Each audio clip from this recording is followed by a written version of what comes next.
Nos acompaña esta tarde Fernando Atria, quien viene hoy día vestido con su sombrero académico. Y la cuestión que nos interesa discutir hoy día es un esfuerzo cíclope en el que está involucrado Fernando, que es la escritura de un tratado sobre propiedad.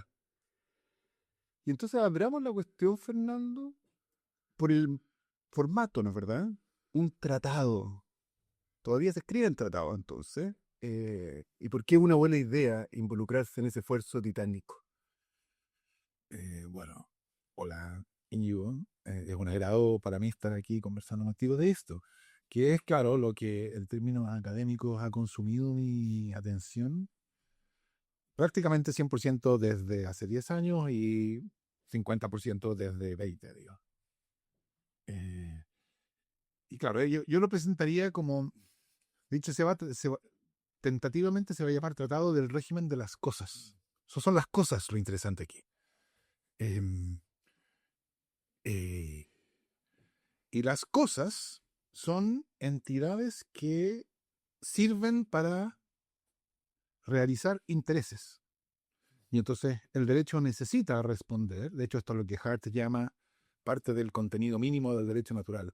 Necesita responder la pregunta, cómo se determina a qué intereses están asignadas, atribuidas las cosas, que pueden ser intereses colectivos, intereses individuales.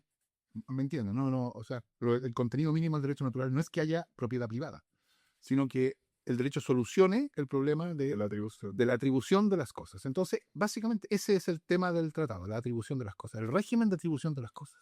¿Expliqué el formato? Y el formato, uno está acostumbrado a la labor académica que procede en términos de el artículo súper especializado en revista indizada y que da muchos puntos, ¿no? Los libros dan pocos puntos comparativamente, por lo tanto es bien poco económico dedicarse a escribir libros. Y los tratados dan menos, salvo que uno usa algunas argucias, como que cada volumen tenga su ISBN propio y entonces cuenta como un libro distinto. Hoy Entonces, 4 volúmenes son 4 libros. Hoy desmontando los capítulos en artículos. Claro, bueno, eso de todas maneras, algo de hecho eso, pero mucho menos del tratado completo. Entonces, ¿pero qué significa esto de que la forma normal de producción académica sea el artículo súper especializado? Esto es algo que dice Kuhn en su libro sobre revoluciones científicas. Él dice, hay momentos revolucionarios en la ciencia en que están los paradigmas en cuestión y hay momentos de lo que él llama ciencia normal.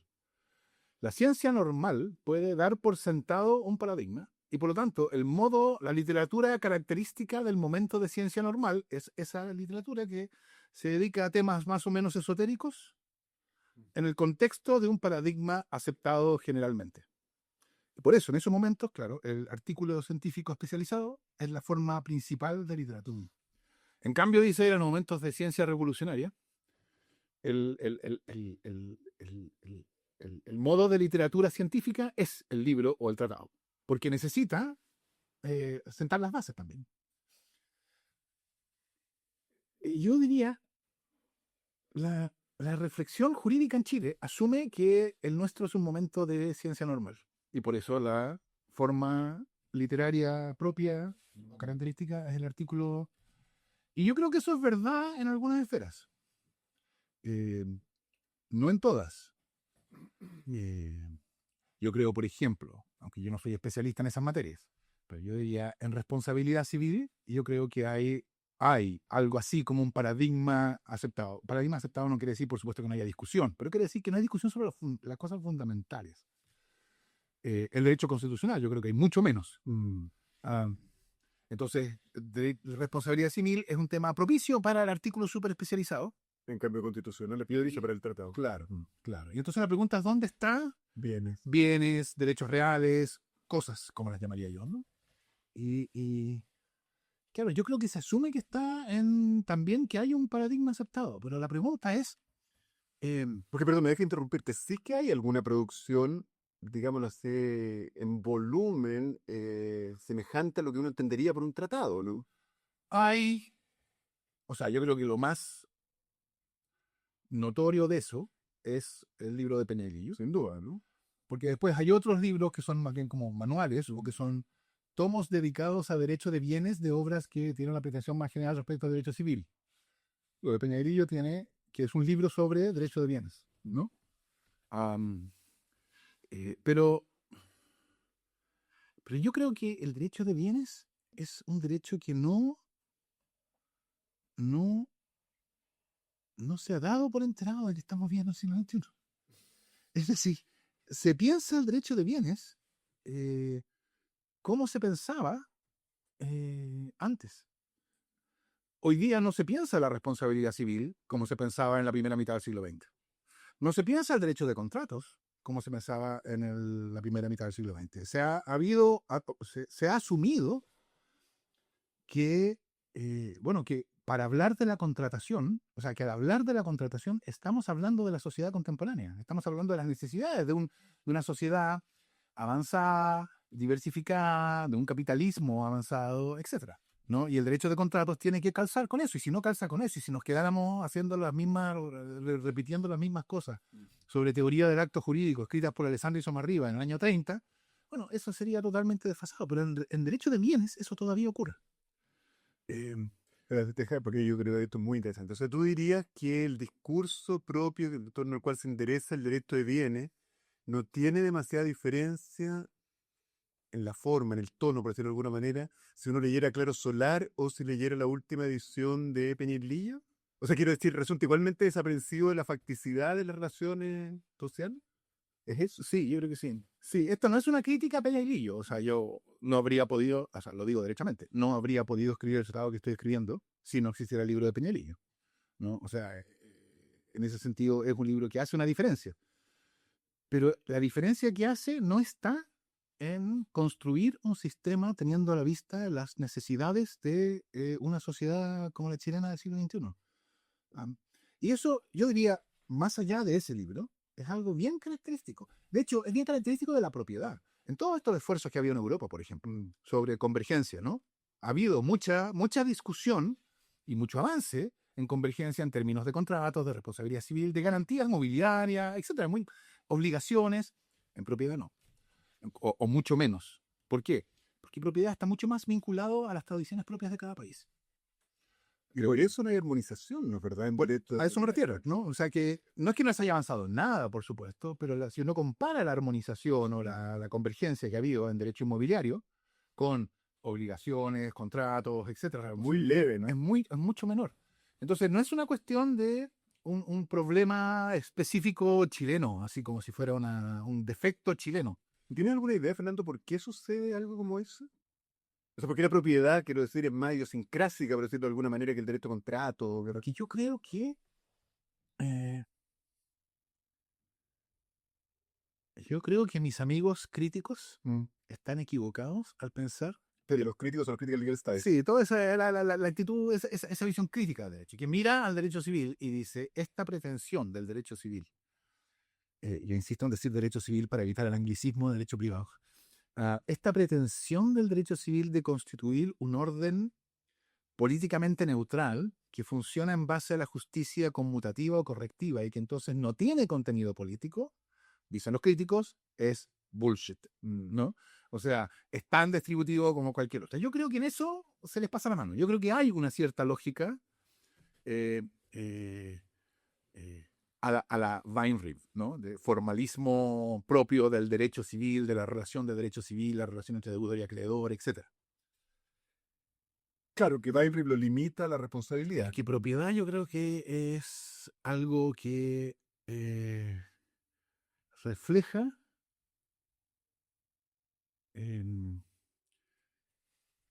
tiende a reflejar, porque claro, aquí las reflejan, no quiere decir es uno a uno, ¿no? Pero es un reflejo más real eh,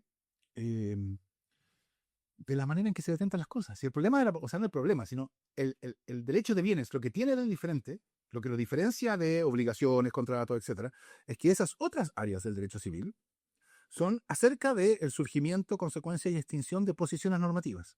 O sea, cuando estamos hablando de contrato, lo que nos interesa saber es si hay un contrato válido y como consecuencia del contrato válido, si A tiene un derecho contra B, y las características de ese derecho, las consecuencias de ese derecho, qué pasa si ves incumple el derecho, cuáles son las consecuencias, qué nuevos derechos o potestades, libertades, sujeciones o inmunidades, para ponerlo en lenguaje feldiano, que nuevas posiciones surgen como consecuencia del incumplimiento, pero constante, digamos, el derecho de obligaciones en general, o el derecho de contratos, el derecho de responsabilidad, se queda en el ámbito de la normatividad, de las relaciones normativas, ¿no?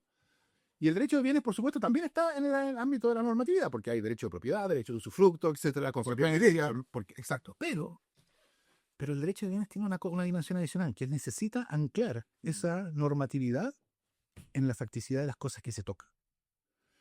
Porque lo que el derecho de bienes necesita hacer no es atribuir derechos, o no solo atribuir derechos, necesita atribuir cosas. Y por eso, una cuestión central, yo creo que mucho más central de lo que tradicionalmente se entiende en el derecho de bienes, es la posesión. Porque la posesión es la manera en que este enorme edificio de posiciones normativas del derecho de bienes, y sobre ellas, por cierto, las otras posiciones normativas, porque el derecho de bienes en algún sentido es la infraestructura del resto del derecho civil patrimonial, ¿no? Como todo este edificio se ancla en la facticidad, en el hecho de que las cosas las tienen, se detentan, ¿no? Y eso, el hecho de que la cuestión central sea la detentación de las cosas, lleva a que, bueno, la facticidad de la detentación sea relevante. Y la facticidad de la detentación, o sea, de pasar, no hay un trecho muy grande entre la facticidad de la detentación y las relaciones sociales de poder, ¿no? Bueno. Entonces, es la manera en que las cosas se detentan, de hecho, en buena parte define el derecho de bienes. Aun cuando no calcen. Y si no calzan, normalmente lo que ocurre es que la facticidad impone sus términos.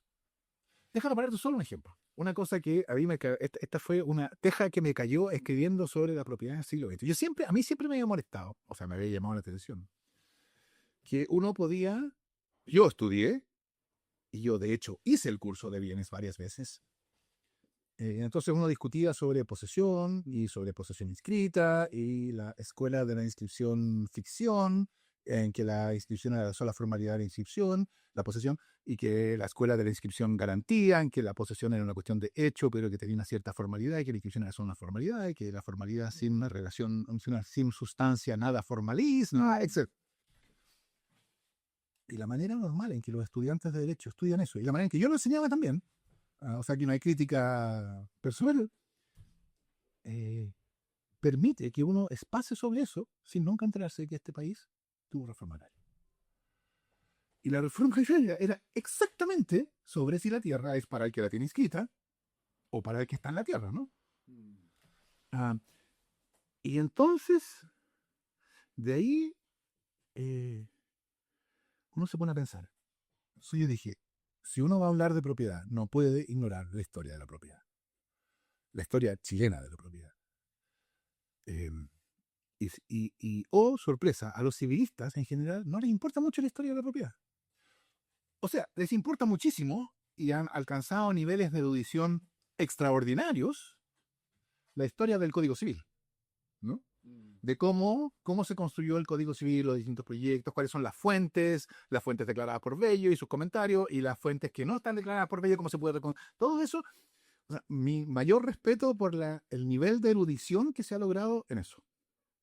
Pero es como si la historia de la propiedad civil, del derecho civil, y sobre todo de la propiedad, se hubiera acabado en 1855.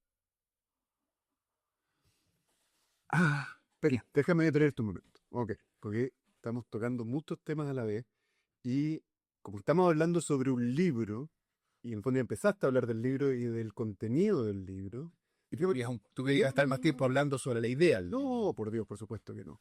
Pero me gustaría al menos intentar, porque lo que queremos es que se sepa de qué va este libro, ir de lo general a lo particular. Entonces quisiera preguntarte, Fernando, en este tratado, ¿no?, que algún día irá a salir, supongamos, no tan lejano, ¿cuáles son los compromisos metodológicos que tomaste tú? Y luego podemos pensar los otros más. A ver, déjame explicarte la escultura de todo Eso. Pero volvamos a la Sí, historia de la propiedad. por supuesto que vamos a ver. El tratado tiene hasta ahora 4 volúmenes. Cada uno corresponde a una parte. La primera parte se llama, es un título que todavía no me convence mucho porque me gusta, pero es largo. que se llama Las cosas, los derechos sobre las cosas y los poderes sobre las cosas y sobre los derechos sobre las cosas. Como un trabalengua. Sí, es como tabarego, así que probablemente se vaya a depurarse. Una manera, una depuración podría ser sobre cosas, derechos y poderes. Vale. Más elegante, pero dice mucho menos. Pero esa es la idea. Cosas, derechos y poderes. Mm. Cosas, y ahí la cuestión fundamental es la distinción entre persona y cosa, y las cosas en los distintos sentidos en que cosas se usan. Y el sentido más estricto en que cosa es aquello que se intercambia a través de derechos reales. O sea, que puede ser objeto de derechos reales. Pero entonces, cosas sería todo objeto comerciable. Todo objeto que se intercambia mediante la constitución y transferencia de derechos reales. Porque hay cosas que se intercambian, pero no mediante derechos reales. Por ejemplo, la electricidad. La electricidad no se puede hipotecar ni prender, ¿no? No se puede reivindicar la propiedad. Porque la lógica de la electricidad, porque la lógica, digamos, la forma en que se intercambia la electricidad hace que la electricidad no pueda ser objeto de derechos reales. Y funciona solo a base de derechos personales, o sea, obligaciones. Yo creo, esto un poquito más audaz, que lo mismo vale para el dinero.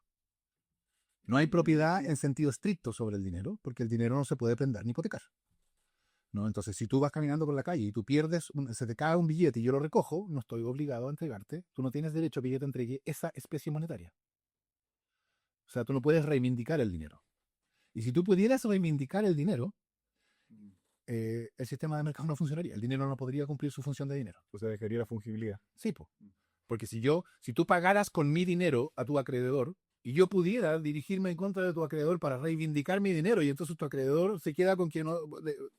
¿Me entiendes? El dinero no puede cumplir su función en la medida en que funcione como objeto de derechos reales. Entonces, esas cosas. Derechos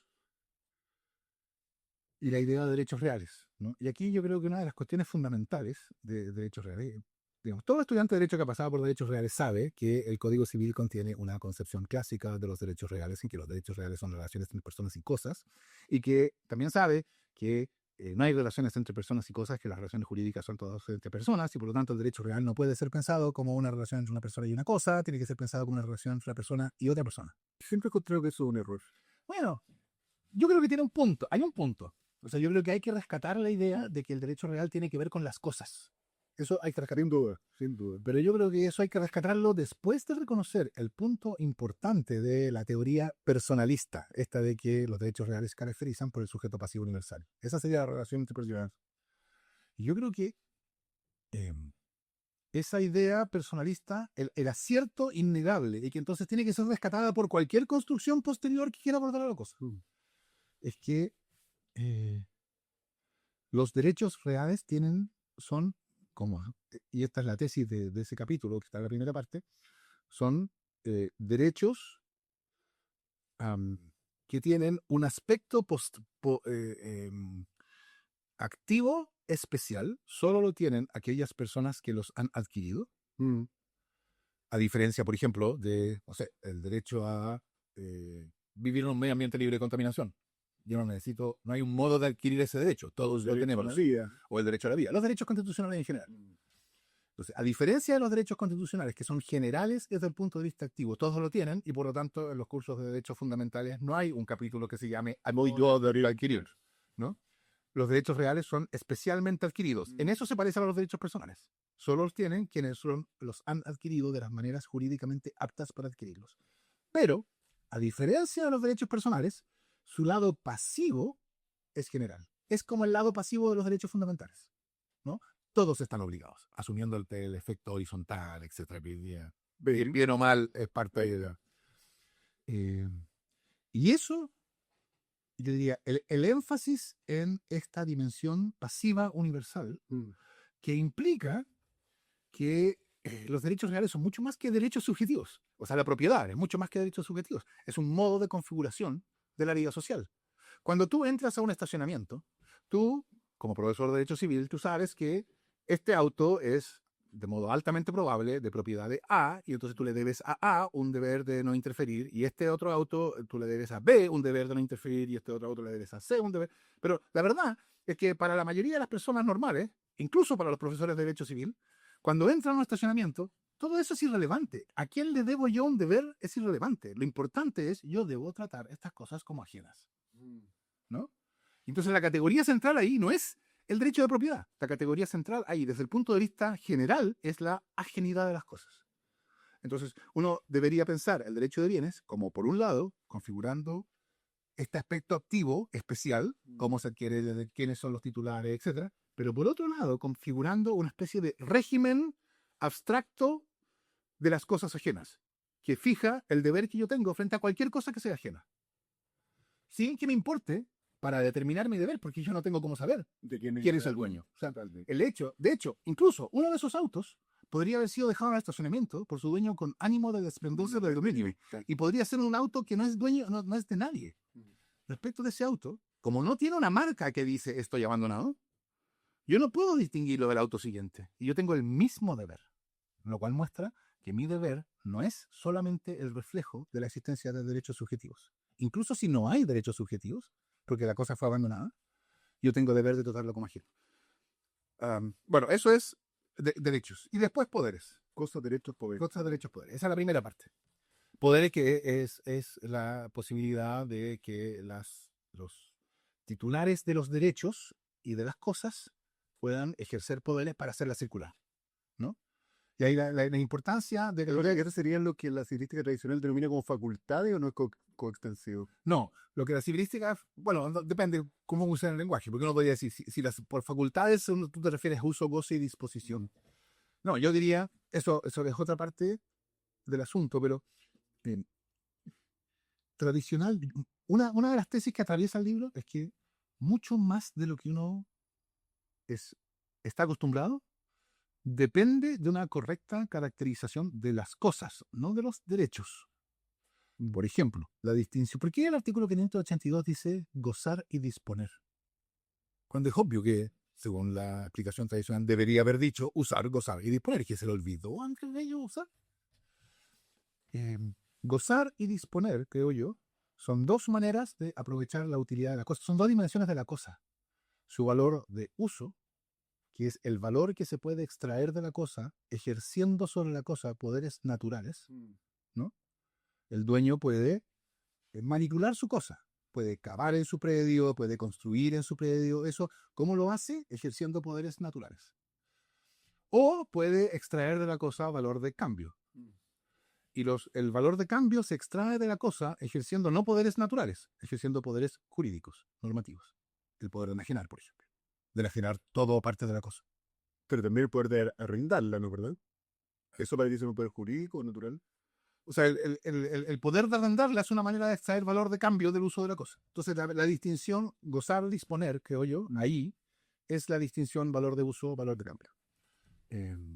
Y por eso, y el valor de cambio, el valor de uso es algo que está, en algún sentido, esto hay que decirlo con cuidado, pero te pido a ti y a los que nos escuchan caridad interpretativa. El valor de uso, en algún sentido, es algo que está en la cosa. La cosa es apta. Un paraguas, dada su estructura física, es apta para protegerme de la lluvia. Eso no depende de lo que diga la ley. La aptitud del paraguas para protegerme de la lluvia. Entonces, el valor de uso, ese valor que se realiza mediante el goce, ¿no? Mediante el ejercicio de facultades naturales, ese no depende no es creado por el derecho. O sea, facticidad, no normatividad. Claro. El valor de cambio, ese sí que es creado por el derecho. El valor de cambio no existe sin el derecho. O sea, cuando las cosas se desvinculan, por ejemplo, cuando se acaban los mayorazgos, los bienes inmuebles que estaban vinculados, que por estar vinculados no tenían valor de cambio, pasan a tener valor de cambio. Y de hecho, una de las finalidades del Código Civil es aumentar el valor de cambio de las cosas. Eso es en cuanto a las facultades. Y ahí la distinción importante es facultades naturales y poderes normativos. Y este es el tomo primero. Ese es el tomo primero. Cosas, derechos, poderes, claro. Y son 4 tomos. El tomo segundo es la emergencia de la normatividad desde la facticidad, la posesión. Perfecto. O sea, antes, simplemente comparado con los tratados tradicionales, se definía inmediato la posesión. Totalmente. Y eso es que la había deliberado. La posición tradicional, en la cartografía manualística más o menos estándar, la posesión va típicamente como antecedente de la prescripción Exactamente, como un requisito, ¿no? dentro de los modos de adquirir. Entonces, modo de adquirir junto con la prescripción, junto con los demás, o a veces como el código, ¿no? Al final, con la idea de que es lo que cierra todo. Y la posesión es el antecedente de la prescripción. Lo cual es algo altamente interesante porque desde Savigny es un hecho notorio, es una cuestión pacífica en un tema bien poco pacífico, que es la posesión, que la posesión tiene dos funciones, no tiene una. No es solo servir de antecedente de la prescripción, también la posesión fija la protección posesoria. Y nosotros, por la estructura del Código Civil y lo que dice sobre la posesión, nosotros pensamos en la posesión como antecedente de la prescripción. Pero antes que hablemos sobre eso, que es importante, porque alguna vez, pero creo que me citaste a Jering para decir que protegemos la posesión, porque es la mejor forma de proteger el dominio. Pero antes de ir a eso, voy a ver una idea muy sugerente. Como son habitualmente las ideas de Jering, con un agudo sentido jurídico. Explícanos por qué optaste por este orden en la posesión. ¿Por qué por él? Porque de lo que se trata, o sea, yo diría lo que caracteriza la integridad del derecho de bienes, lo que justifica, más allá de razones pedagógicas, de hablar de que el derecho de bienes, o el régimen de las cosas, como diría yo, tiene una cierta integridad que la hace un todo, o sea, que como área del derecho no es solamente un arreglo curricular, sino que tiene sustancia, es que el régimen de las cosas, el derecho de bienes, tiene que solucionar un problema, que es atribuir cosas. Y la atribución, ojo, no solamente, como el derecho de obligaciones o de contratos, distribuir derechos o posiciones normativas. ¿No? Tú eres deudor, yo soy acreedor, el otro es, no sé, o incumplidor, moroso. No, aquí de lo que se trata es de atribuir cosas. Y la atribución de las cosas supone lo que en el tratado se llama la estabilización de esas atribuciones. ¿Cómo se estabilizan esas atribuciones? Porque yo te vendo una cosa y resulta que tú la compras y resulta que yo no era dueño. Y entonces tú recibes la cosa, tú entiendes que eres dueño, tú construyes en esa cosa que tú compraste y resulta que después que yo no era dueño y como consecuencia de mí no ser dueño, tú no eres dueño. ¿Y cómo puedo yo estar seguro de que yo era dueño? Si yo se la compré a alguien. ¿Entendí? Bueno, esto es bien conocido, ¿no? Y la respuesta es lo único que puede estabilizar el dominio, lo único que puede fundar el dominio, porque es el único modo de adquirir que descansa solo en sí mismo, no descansa en ninguna afirmación ni positiva ni negativa sobre dominio anterior, es la prescripción. Y la prescripción consiste en una regla bien simple. Si usted ha tenido la cosa como dueño por 10 años, no puede no ser dueño. Entonces, si todo el que ha tenido la cosa por 10 años es dueño. Entonces, incluso si mi tener la cosa por 10 años como dueño es ilícito, incluso si es ilícito, yo voy a ser dueño a los 10 años. Entonces, todo el edificio del sistema de derechos reales descansa en este anclaje en la detentación material de las cosas, que es la posesión. Y por eso, este segundo volumen se llama La emergencia de la normatividad desde la facticidad, porque de la facticidad de la normatividad emerge lo que va a ser el tema de la parte 3, del tercer volumen, que es el sistema de derechos reales. Ok, déjame hacerte una pregunta respecto a esto. ¿Qué posición asumes tú en el tratado? Porque hasta el momento posesión igual facticidad, pero en el derecho chileno no es tan continuo, ¿no es verdad? En virtud de la regla de la inscripción en los inmuebles. O sea, allí no es facticidad de lo. Entonces, ¿qué posición asumes tú en el tratado respecto de eso? A ver, yo creo que hay una razón por la cual la posesión necesita ser facticidad. Hay esta discusión tradicional sobre si la posesión es un hecho o un derecho. Y la solución típica...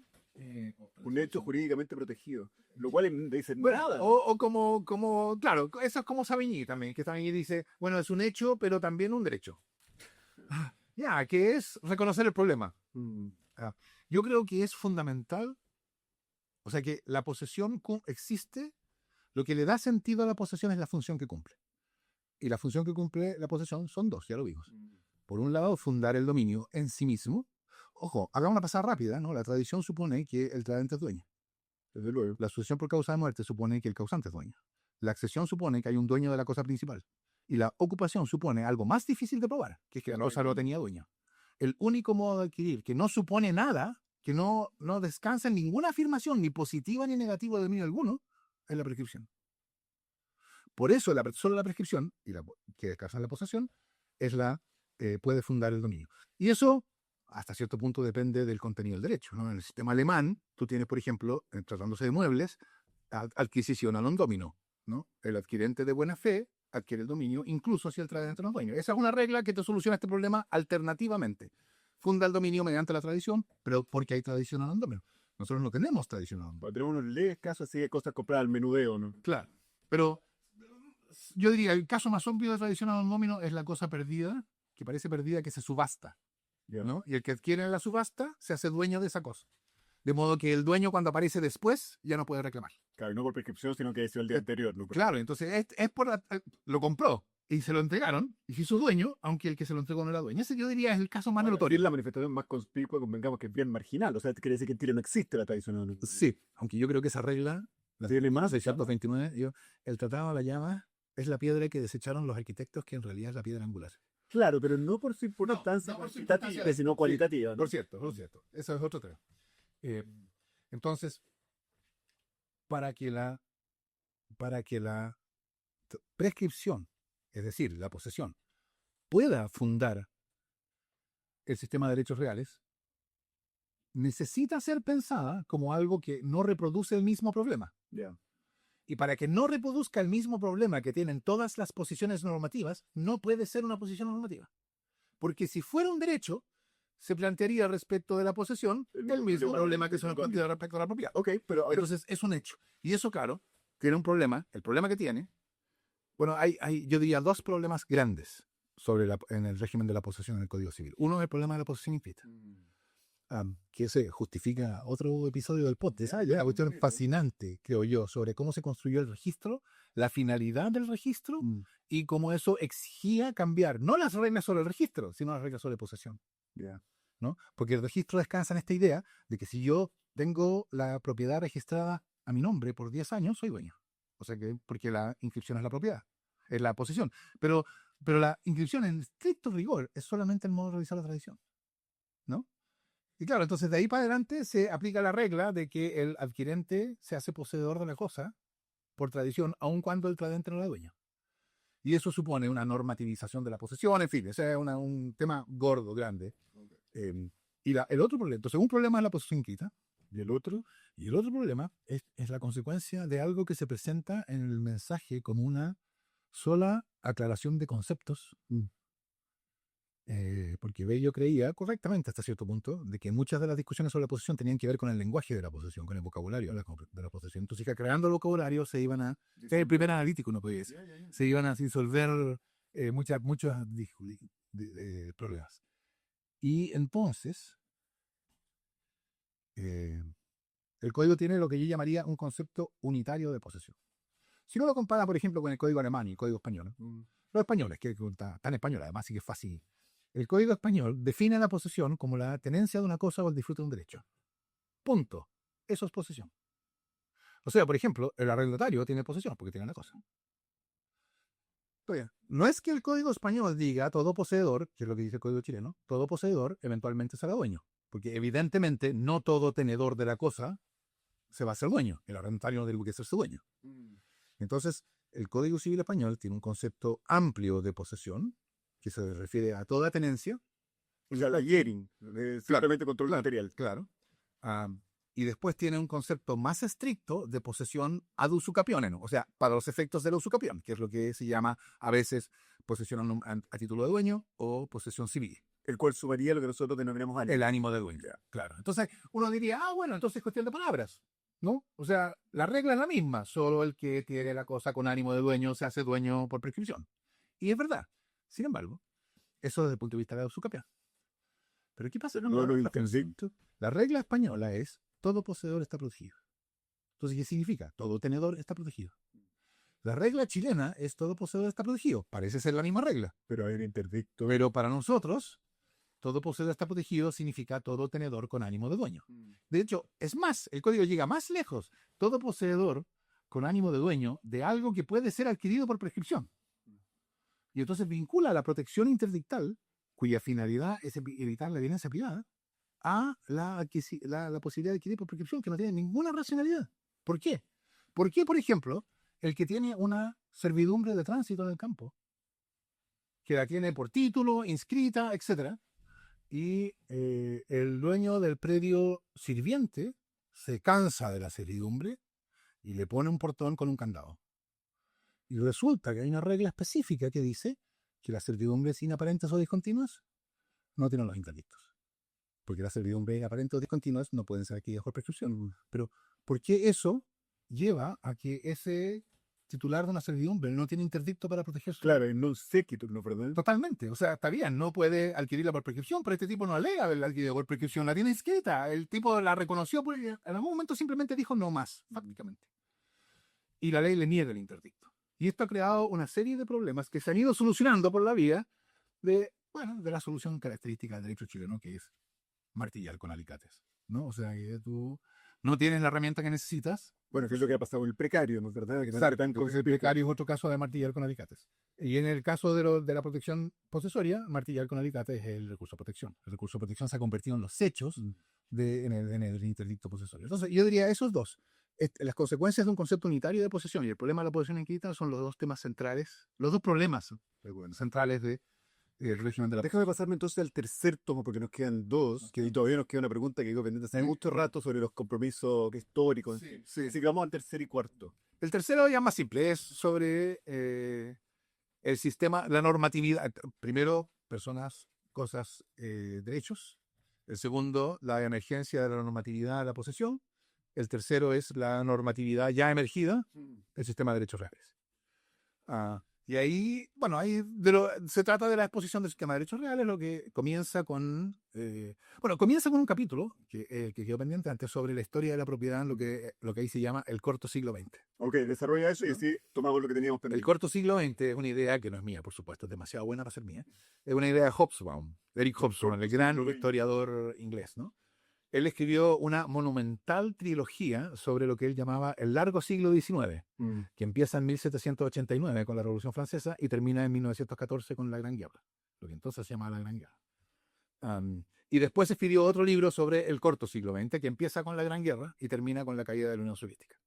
Y esta idea del corto siglo XX supone, claro, que ese periodo tiene una cierta integridad que permite mirarlo como una unidad.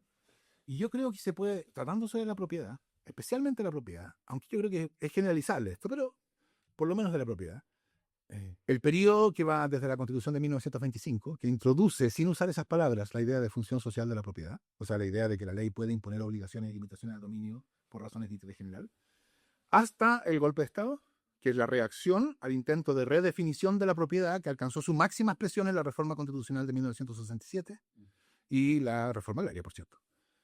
Es el corto siglo XX de la propiedad en Chile. Perdona, y déjame hacerte una pregunta ahora. Y la idea que habíamos dejado flotando hace un rato es que, por así decirlo, el derecho de bienes, Refleja la doctrina sobre el derecho de bienes ha sido extremadamente desaprensiva respecto de unos cambios gigantescos. Déjame poner estos unos ya me reflejan. ¿Por qué la legislación de saneamiento de la posesión se reconduce, o sea, se inicia con una ley dictada en 1934 y la escuela de la inscripción ficción, que es el paliativo al formalismo rígido de la inscripción, de la inscripción garantía, que es el paliativo al formalismo rígido de la inscripción ficción de truco, surge en 1939 con el libro de Urrutia. O sea, 34-39, o sea, como que, da la impresión como que algo estaba pasando, ¿no? O será casualidad, que justo las dos cosas pasaron juntas. No, yo creo que lo que estaba pasando es que, o sea, ¿qué ocurría en Chile cuando uno mira un poco más lejos? Ese periodo, el periodo que va desde fines del siglo XIX hasta la década del 20, inicios del 30, es lo que se llama la cuestión social. La cuestión social implica la inclusión política de quienes habían estado siempre excluidos, ¿no? Básicamente el proletariado. No inclusión completa, no es que fueran igual, pero por lo menos ahora entraron. Y eso pasó no solo en Chile. Y con eso, entonces, un régimen de la propiedad inmueble, porque las reglas de propiedad del Código Civil son fundamentalmente acerca de la propiedad inmueble. Esta es otra brillante de Rigieri, que él dice, por supuesto que conceptualmente se aplican a muebles e inmuebles, no cabe ninguna duda de eso, no estoy diciendo lo contrario. Pero las reglas del Código Civil son para la protección de la propiedad inmueble. Y las reglas de la propiedad inmueble, ¿cómo se protege? Con el Código Penal. ¿no? O sea, son la real protección a la propiedad. Están las reglas sobre recuperación de especies robadas en el proceso penal, cosas de ese tipo. Entonces, la manera de pensar el régimen de la propiedad, que entonces es propiedad fundamentalmente inmueble, era, bueno, asumiendo la óptica, y esto no es una crítica personal, o sea, asumiendo la óptica que era natural asumir, que era la óptica de los grandes terratenientes. Digo, en la segunda mitad del siglo XIX, después del Código Civil.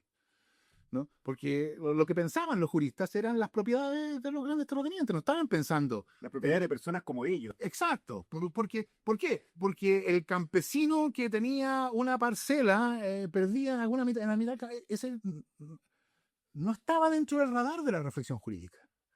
Y entonces, si tú estás pensando en los grandes terratenientes, la rigurosidad formalista de Truco, que Truco dice, bueno, mire, si usted le inscriben, usted tiene un predio y no lo tiene inscrito, y alguien lo inscribe, y 30 años después, que ahora son 10 años, porque 30 años era el plazo original de prescripción adquisitiva extraordinaria, 30 años después, 30 años y un día, aparece el que lo inscribió y lo saca del predio, bueno, malaya, usted se lo buscó.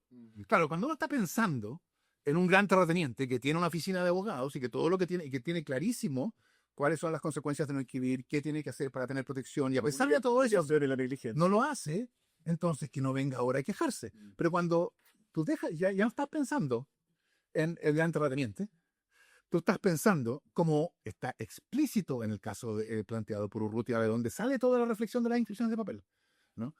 Tú estás pensando en unos pescadores que viven en una caleta perdida en la mitad de un predio enorme de límites arcifinios, como dice él. Entonces, evidentemente, a esos pescadores que viven al margen del derecho, ¿no? O sea, que tienen sus propias formas, que la propiedad se transfiere entre ellos y se ha transferido pacíficamente por generaciones y generaciones, nunca han tenido un problema, están todas perfectamente delimitadas. Claro, el problema es que todo ese villorrio pescador está dentro de una enorme inscripción a nombre de un gran terrateniente. Y unos tipos que además viven en París. Exactamente, exactamente. Entonces, cuando tú tienes ese caso en mente, como lo tenía Urrutia, es decir, lo dice, eso está explícito, o sea, el caso está contado, tú no puedes darle la respuesta al Truco. No, o sea, tú no le vas a decir a los pescadores, mire, por su propia negligencia e imbecilidad. ¿Me entiendes? Ustedes no fueron protegidos porque ustedes eligieron por desidia e incuria, como dice él, no ser protegidos. No decidieron. Pero entonces, de la misma manera que un consumidor, eso no le puede dar la misma... Por cierto. Entonces, en la medida en que se desarrolla la sociedad de consumo, porque el problema, o sea, el caso del consumo es distinto, porque el desarrollo de la sociedad de consumo y la inclusión política de los consumidores va junto. La mano. O sea, no es que antes no haya habido pescadores. No, evidentemente, esos pescadores estaban ahí en 1855, sus antepasados, pero no contaban. Entonces, claro, hay una ligera diferencia, pero el punto es el mismo. Entonces, yo creo que con el 25, la inclusión de la función social de la propiedad, y este periodo que Enrique Brand, en un libro que muy crítico, digámoslo así, llama este periodo de socialización de la propiedad, que yo creo que es una correcta descripción, es un proceso de progresiva crítica social, digamos, a la propiedad, cuyo momento culminante, como te decía, es la reforma constitucional del 67 y la reforma agraria, que pretende redefinir la propiedad. Y la reacción a eso fue el golpe de Estado.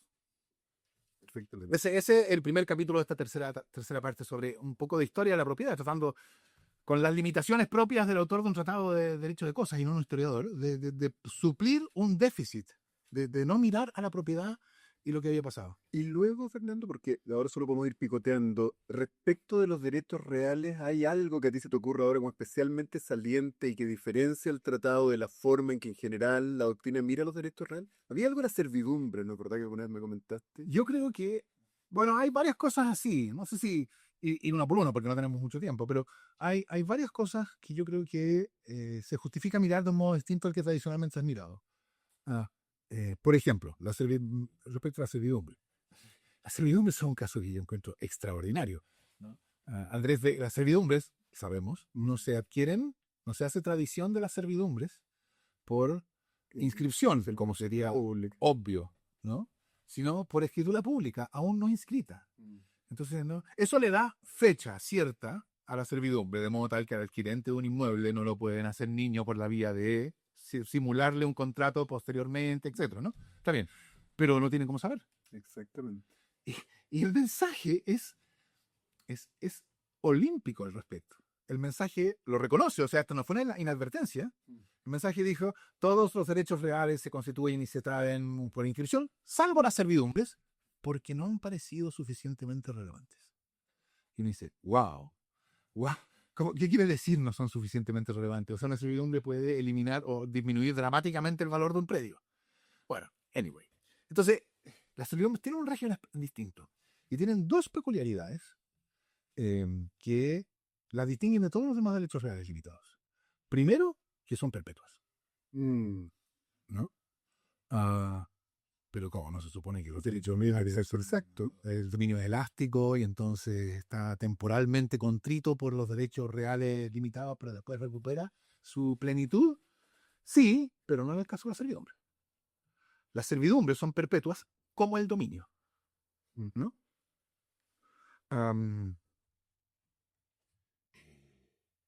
Y segundo, están sujetos a una limitación mucho más suave por el principio de numerus clausus, porque el contenido de las servidumbres puede ser prácticamente cualquiera. Claro, pues se originan usualmente en un contrato, ¿no es verdad? Sí, exacto. Y aquí uno dice, ¿por qué estas características de la servidumbre? Y además, las servidumbre usan un lenguaje curiosamente objetivante, ¿no? Las servidumbres son establecidas en beneficio de un predio. Entonces, claro, los profesores vienen detrás del código y dicen, bueno, estamos. Por supuesto que no son en beneficio de un predio, porque los predios no se benefician. Los que se benefician son los dueños de los predios. Entonces, entienden que el lenguaje objetivante de la servidumbre, que habla de la obligación de un predio en beneficio de otro predio, es una forma elíptica de usar un lenguaje no objetivante, ¿no? O sea, es una obligación para el dueño de un predio en beneficio del dueño de otro predio. Claro, pero no es así, ¿no es verdad? Bueno, entonces yo creo que lo que eso muestra es que las servidumbres deben ser pensadas menos como un derecho real y más como una ampliación normativa del concepto de cosa. Es decir, lo que la servidumbre hace es extiende la cosa. La cosa no es solo el pedazo de tierra que está en estos deslindes, sino también incluye la facultad de caminar o de transitar por el predio vecino. Y por eso las servidumbres son accesorias. Cuando usted enajena la cosa, lo que está enajenando es este terreno que está descrito por estos deslindes y la facultad de transitar por el predio vecino. Y eso, creo yo, explica muchas cosas acerca de la servidumbre. ¿Por qué la servidumbre es mejor vista como un derecho, como una ampliación de la cosa que como un derecho real? Eso explica, por ejemplo, por qué son perpetuas. Porque ahora son parte de la cosa. Entonces, la verdad es que el régimen de la servidumbre, ahora que es parte de la cosa, es el régimen del dominio. ¿No? Hay alguien que es dueño de la cosa. Y la cosa incluye la servidumbre. Ahora esa caracterización torna más acuciante la crítica al código. Por cierto, esto no es una manera de responder o solucionar el problema de por qué Andrés Bello consideró que eran demasiado poco relevantes. Yo les dejaría eso a los... O sea, yo creo que es una pregunta que tiene cierta importancia, ¿no? ¿Por qué Andrés Bello pensó que las servidumbres eran poco relevantes? Bueno, desde luego no había servidumbres eléctricas, no había las que cuestan más dinero hoy día, ¿no? Bueno, pero está bien. Pero una servidumbre de tránsito, una servidumbre de vista. O sea, una sola servidumbre de vista te puede reducir dramáticamente el valor de un predio, ¿no? En que no puedes construir. Es un punto, sí. Ah, Espera. Antes que no alcance el tiempo. Cuarto tomo. Acción. Que este está más publicado, ¿no es verdad? Sí, el cuarto tomo está publicado. Son capítulos, tiene un capítulo general, unos reivindicatorios, interdictos, precarios. ¿Hay alguna idea que los cruce transversalmente respecto al régimen de las acciones o una crítica? Porque esta es una cuestión bien complicada. Sí. Esta es una cuestión bien complicada y yo creo que la manera tradicional de reconstruir el sistema de acciones es decir que hay acciones que protegen el dominio y acciones que protegen otras cosas que no son el dominio o que protegen indirectamente el dominio, ¿no? Fundamentalmente la posesión. O sea, acciones que protegen el dominio, acciones que protegen la posesión. Mm. Yo creo que es una manera completamente poco fértil de ver las cosas. Yo creo que, por ejemplo, la acción publiciana, dice, es una acción que no protege el dominio, porque no se necesita ser dueño para tener la acción publiciana, ¿no? La acción reivindicatoria es como el paradigma de acción que protege el dominio, y la acción publiciana sería una acción que evidentemente protege la posesión. Y entonces los profesores se encuentran con un problema, porque si la acción publiciana protege la posesión, pero el que ejerce la acción publiciana la tiene que dirigir en contra del poseedor, ¿no? Porque es una forma de acción reivindicatoria que se dirige contra el poseedor. Entonces, el que ejerce la acción publiciana no tiene la posesión, la tiene el demandado. Así como el reivindicante no tiene la posesión, la tiene el demandado. En el caso de la reivindicatoria no hay problema, porque el reivindicante alegará su dominio, ¿no? Desde luego. Y el demandado tiene la posesión. Pero en el caso de la publiciana, ¿qué es lo que alega el demandante? ¿Qué tiene qué? No es que alegue el dominio, porque no protege el dominio. Entonces tiene que alegar que tiene la posesión, pero no tiene la posesión porque la tiene el demandado. Entonces, claro, por ahí uno va camino a normativizar la posesión. Tiene la posesión en algún sentido normativo que es resistente al hecho de haber perdido la detentación de la cosa. ¿Me sigues? Sí. Yo creo que todo eso es un problema gratuito creado por una reconstrucción que mira demasiado cercanamente a la forma de las cosas. Porque si uno se pregunta, y entonces el criterio, mejor dicho, el criterio de la reconstrucción que se ofrece ahí es que el sistema de acciones está orientado a dar la máxima, está orientado en un criterio de proporcionalidad. Y proporcionalidad quiere decir dar la máxima protección a quien merece ser protegido, dando la menor posibilidad de lo que ahí se llama desborde, de que alguien que no merece ser protegido sea protegido. De todo esto.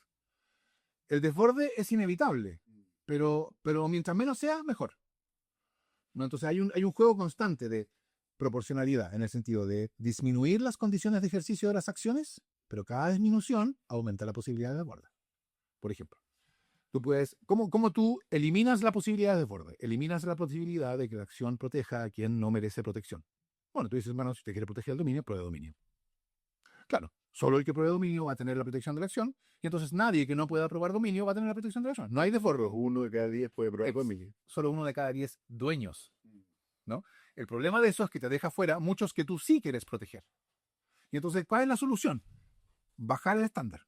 Ya, está bien. Si usted, mire, fíjese, usted no puede probar dominio, porque la cosa no la tiene hace 10 años y no puede probar la propiedad de su tradente. Entonces resulta que usted no está en posición de probar dominio, pero sí puede probar que el demandado tiene la cosa y la recibió de otra persona que a su vez la había recibido de usted por un contrato que fue declarado nulo.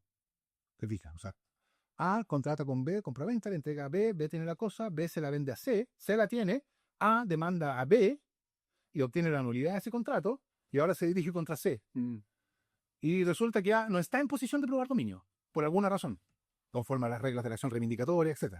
Entonces tenemos que decir, entonces A no tiene la acción contra C, no puede probar dominio. Pero no necesita probar dominio para probar que tiene mejor derecho que C. Y esa es la lógica de la acción publiciana. La publiciana se dirige en contra de el que tiene, la tiene el poseedor regular en contra del que posee la cosa con menos derecho. O sea, el poseedor regular con mejor derecho. No la tiene el que no tiene mejor derecho que el demandado. Entonces, si usted puede probar mejor derecho sin probar dominio, by all means, procedan. Esa es una manera de reducir la desproporcionalidad, de ampliar. Eso, por supuesto, esto quiere decir, va a haber algunos dueños, no dueños, que puedan probar mejor derecho que el demandado. Claro, o sea, eran unos falsos positivos. Exacto. Pero es inevitable. Es inevitable, porque la manera de evitar los falsos positivos es volver a la exigencia inicial, que lo excluye los falsos positivos, pero que te va a dar un montón de falsos negativos, digámoslo así, ¿no? Entonces, yo diría, esa es la idea que te permite poner a la acción reivindicatoria como la acción central, pero central en un sentido teórico nomás, porque es la acción más exigente, ¿no? Y entonces es esa acción que deja mucho afuera. Hay muchos que merecen protección que no pueden recurrir a la acción reivindicatoria. Y para esos muchos hay otras modalidades de protección, que siguen siendo protección del dominio. Por ejemplo, la acción publiciana, para el que está en posición de probar mejor derecho que el demandado. Por ejemplo, la acción del 915, que ha producido mucha discusión, y que por lo menos en la interpretación del tratado es una acción para el que tenía la cosa y se la entregó al que la tiene ahora. No, porque se discute si es una acción reivindicatoria del mero tenedor, ¿no? Y yo diría, es una acción reivindicatoria del mero tenedor, pero ojo, del que era mero tenedor del demandante, no cualquier mero tenedor.